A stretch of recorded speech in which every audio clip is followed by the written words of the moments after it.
Hi friends, ఈరోజు మన ఛానల్లో సింపుల్గా క్రిస్పీగా ఈవినింగ్ స్నాక్ రెసిపీ ఎలా చేయాలో చూద్దామండి.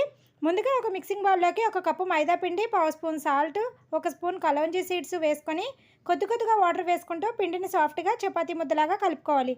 ఈ విధంగా కలుపుకున్న తర్వాత ఒక చిన్న పిండి ముద్దను తీసుకొని పొడి జల్లుకుంటూ పలుచగా చేసుకోవాలి. ఇప్పుడు ఒక చిన్న బౌల్లోకి హాఫ్ స్పూన్ మైదా పిండి, ఒక స్పూన్ ఆయిల్ వేసుకొని ఈ విధంగా మిక్స్ చేసుకోవాలి. ఇప్పుడు దీనిని మనం ముందుగా రెడీ చేసుకున్న చపాతీ పైన వేసుకొని స్ప్రెడ్ చేసుకొని రోల్ చేసుకోవాలి. తర్వాత దీనిపైన కొద్దిగా పొడిపిండి చల్లుకుంటూ మరొకసారి రోల్ చేసుకోవాలి. ఇప్పుడు దీన్ని చిన్న పీసెస్ లాగా కట్ చేసుకోవాలి. ఈ విధంగా కట్ చేసుకున్న దాన్ని వీడియోలో చూపిస్తున్నట్టుగా లైట్గా ప్రెస్ చేసుకొని చపాతీ కర్రతో రోల్ చేసుకోవాలి. తర్వాత డీప్ ఫ్రై కోసం ఆయిల్ పెట్టుకొని హీట్ చేసుకోవాలి.